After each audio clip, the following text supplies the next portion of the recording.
नमस्कार, हमारे खास कार्यक्रम बड़ी बात में आप सभी का स्वागत। आपके साथ मैं अभिषेक पांडे। आज सबसे पहले बात होगी नए फाइनेंशियल ईयर की 1 अप्रैल से हो रहे 10 बड़े बदलाव के बारे में आपको बताएंगे।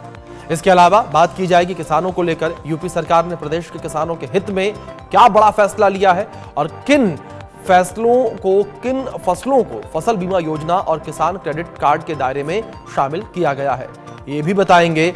इतना ही नहीं, दिल्ली सरकार ने प्रतियोगी परीक्षाओं की तैयारी कर रहे छात्रों के लिए एक फ्री कोचिंग की शुरुआत की है।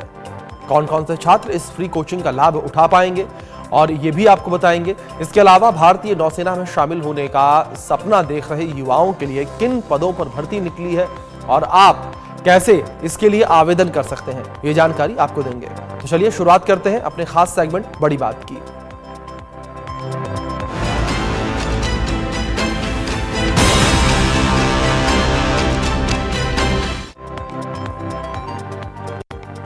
नए फाइनेंशियल ईयर की शुरुआत के साथ ही कई नियमों में बदलाव होने जा रहे हैं जो सीधे आपकी जेब पर असर डाल सकते हैं। 1 अप्रैल 2025 से बैंकिंग, जीएसटी, इनकम टैक्स और डिजिटल पेमेंट जैसे कई सेक्टर्स में बदलाव लागू होंगे, जिनका असर हर आम नागरिक और बिजनेस करने वाले की जेब पर पड़ता नजर आएगा। ऐसे में अगर आप पहले से तैयार रहेंगे तो किसी भी परेशानी से बच सकते हैं। आइए जानते हैं 1 अप्रैल 2025 से लागू होने वाले 10 बड़े बदलाव।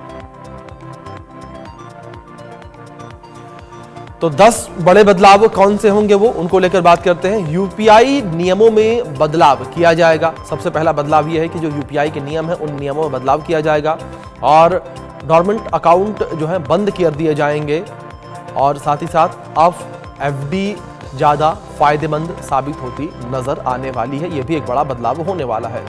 दूसरी ओर सेविंग अकाउंट और एफडी इंटरेस्ट रेट में भी बदलाव किया जाएगा और डिविडेंड पाने के लिए पैन आधार से लिंक करना जरूरी हो जाएगा।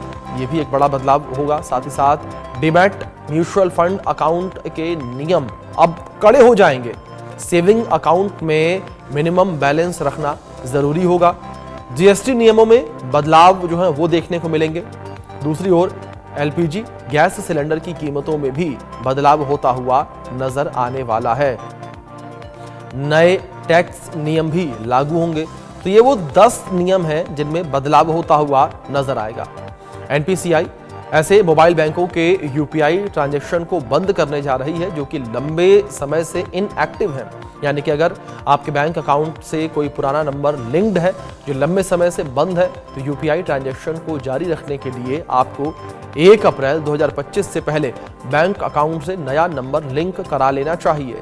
अगर आप 1 अप्रैल से पहले इस काम को पूरा नहीं करते हैं तो आपको यूपीआई से ट्रांजैक्शन करने में दिक्कतों का सामना करना पड़ सकता है। फ्रॉड और फिशिंग स्कैम को रोकने के लिए पिछले 12 महीनों में इस्तेमाल नहीं किए गए यूपीआई आईडी को एनपीसीआई डिसेबल कर देगा, जो कि यूजर्स अपनी डोरमेंट यूपीआई आईडी को फिर से एक्टिव नहीं कर सकते हैं। वे उन्हें पूरी तरह से खो सकते हैं। इतना ही नहीं, कई बैंक 1 अप्रैल से सेविंग अकाउंट और एफडी की ब्याज दरों में बदलाव करने जा रहे हैं जो आप पर सीधा असर डालेंगे।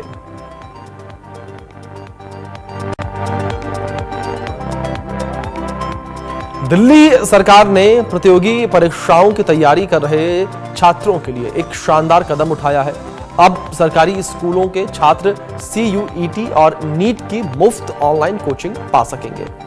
1 अप्रैल से शुरू हो रही इस कोचिंग का मकसद छात्रों को बेहतर तैयारी के साथ साथ अच्छे कॉलेजों में दाखिला मिले और वो मेडिकल और इंजीनियरिंग के प्रवेश परीक्षाओं को आसानी से पास कर सके।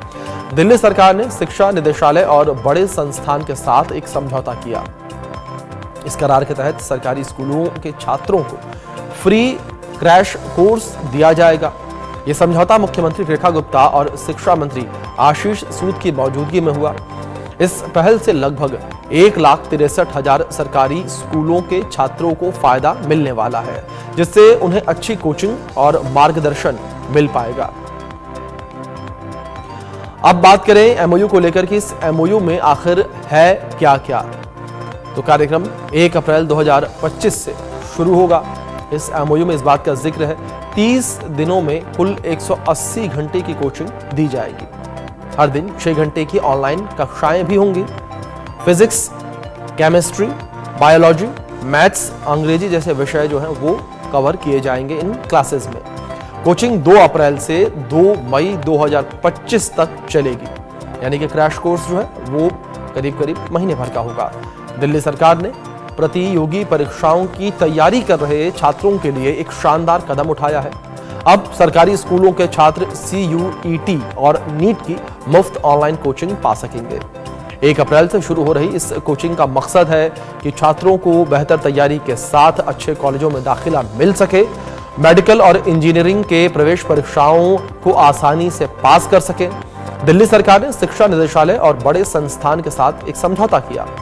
इस करार के तहत सरकारी स्कूलों के छात्रों को फ्री क्रैश कोर्स दिया जाएगा। यहां समझौता मुख्यमंत्री रेखा गुप्ता और आशीष सूद जो कि शिक्षा मंत्री हैं उनकी मौजूदगी में हुआ। इस पहल से लगभग 1,63,000 सरकारी स्कूलों के छात्रों को फायदा होगा, जिससे उन्हें अच्छी कोचिंग और मार्गदर्शन मिल पाएगा।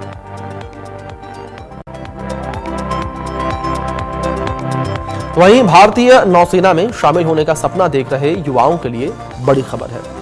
दरअसल नौसेना में अग्निवीर SSR और अग्निवीर MR भर्ती 2025 और 2026 बैच के लिए आवेदन प्रक्रिया शुरू कर दी गई है। इच्छुक और योग्य उम्मीदवार आधिकारिक वेबसाइट पर जाकर आवेदन कर सकते हैं। आवेदन की लास्ट डेट 10 अप्रैल 2025 होगी। बता दें कि अग्निवीर MR पदों के लिए उम्मीदवारों को किसी भी मान्यता प्राप्त बोर्ड से 10वीं पास होना आवश्यक है। तो वहीं SSR पदों के लिए 12वीं में गणित और भौतिकी विषयों के साथ कंप्यूटर साइंस का विषय होना अनिवार्य है। बता दें सभी श्रेणियों के उम्मीदवारों को आवेदन शुल्क के रूप में 550 रुपए जमा कराने होंगे। बात अब आवेदन को लेकर कि आप आवेदन कैसे करें। सबसे पहले आप आधिकारिक वेबसाइट joinindiannavy.gov.in पर जाएं। इसके बाद अप्लाई पर क्लिक करें। रजिस्टर पर क्लिक करके जरूरी जानकारी आप भरें। मांगे गए सभी दस्तावेज अपलोड करें। आवेदन शुल्क जमा करें और फॉर्म को सबमिट कर दें। तो कुछ इस तरीके से आप आवेदन कर सकते हैं इन पदों के लिए। तो आवेदन शुल्क आपको जमा करना होगा। सभी प्रतिभागियों को 550 रुपए जमा करने होंगे। अब चयन प्रक्रिया को लेकर बात करते हैं। भारतीय नौसेना ने अग्निवीर चयन प्रक्रिया किस तरीके से रखी है उसको लेकर बात की जाए तो लिखित परीक्षा सबसे पहले होगी। इसके बाद आपको फिजिकल टेस्ट जो है वो देना होगा। फिजिकल टेस्ट में आपको पास होना होगा। और इसके बाद आता है आपका डॉक्यूमेंट्स वेरिफिकेशन, यानी कि जो आपने डॉक्यूमेंट्स दिए हैं उनको वेरीफाई किया जाएगा। और अंत में मेडिकल टेस्ट होगा आपका। और सभी चीज़ों में आप पास रहते हैं, सभी चीज़ों को आप क्रॉस कर लेते हैं तो आप जो है भारतीय सेना में अपनी सेवाएं दे पाएंगे। उत्तर प्रदेश के अन्नदाताओं के लिए खुशखबरी है। योगी सरकार ने प्रदेश के किसानों के हित में बड़ा कदम उठाते हुए जायद सीजन की 9 नई फसलों को फसल बीमा योजना और किसान क्रेडिट कार्ड के दायरे में शामिल कर दिया, जिसके तहत किसानों को मौसम की मार या प्राकृतिक आपदाओं के समय राहत पा सकेंगे। इन फसलों को KCC से जोड़ने का फायदा किसानों को सस्ते ब्याज दर पर लोन के रूप में मिलेगा। खास बात यहां पर यह है कि अगर किसान समय से ऋण चुका देते हैं तो उन्हें 3% ब्याज में अतिरिक्त छूट भी दी जाएगी। खेती के लिए आर्थिक टेंशन से राहत देने के लिए केंद्र सरकार ने किसान क्रेडिट कार्ड की लिमिट भी बढ़ाकर 5 लाख रुपए कर दी है। ऐसे में यूपी के किसानों के लिए खेती करना अब पहले से कहीं आसान और फायदेमंद हो जाएगा।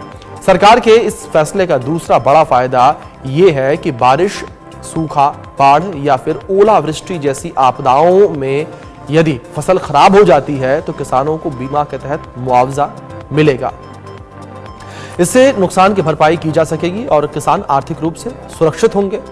योगी सरकार ने मखाना की खेती को भी बढ़ावा देने के लिए निर्णय लिया है।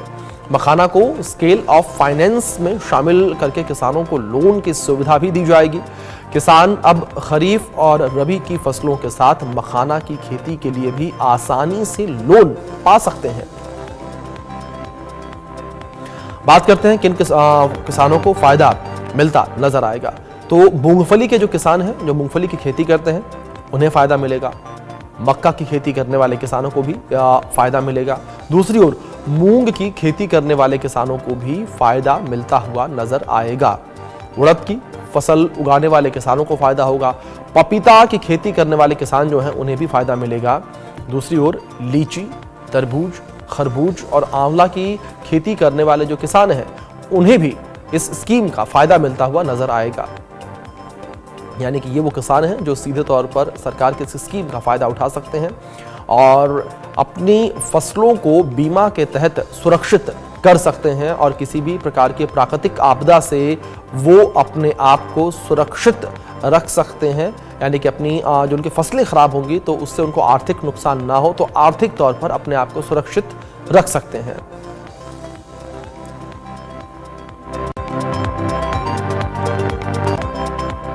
अगर आपने स्मार्ट प्रीपेड मीटर लगवाया है तो आपको बड़ी राहत मिलने वाली है। दरअसल बिहार राज्य विद्युत विनियामक आयोग ने 1 अप्रैल से राज्य में बिजली दरों में बदलाव की